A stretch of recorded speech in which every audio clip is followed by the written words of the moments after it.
Wewe una mtoto wako anaishi kwenye zama za kidigitali, humlei, watamdanganya, atajipiga picha za utupu, atazipandisha huko, atapewa viela kidogo, kashaharibu future yake yule. Watoto hawa wenye vipaji vyote nimewaona hapa, atafika wakati fulani akili imeanza kurejea, anataka kugombea udiwani, wanamshushia picha zake. Hivi kuna mwananchi atapenda kuongoza na diwani ambaye alikuwa anamwaga utupu wake mitandaoni? Na waulize, yupo?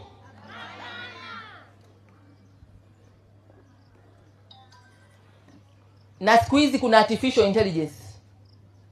Sijui mnajua AI. Hebu nyie semeni AI.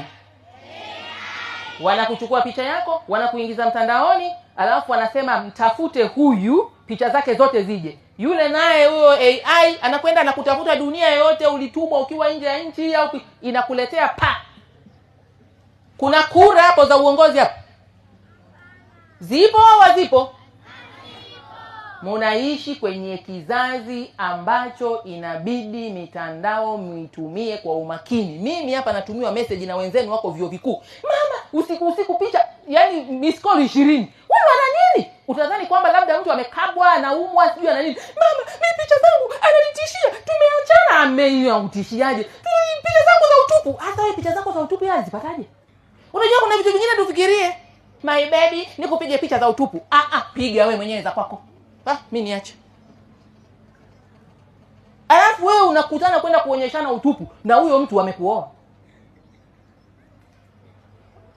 Una neema ya kupata hizi taarifa, zitumie, zihifadhi, wafundishe wengine. Hana nyewe wavulana mnataka picha za utupu wasichana mpeleka.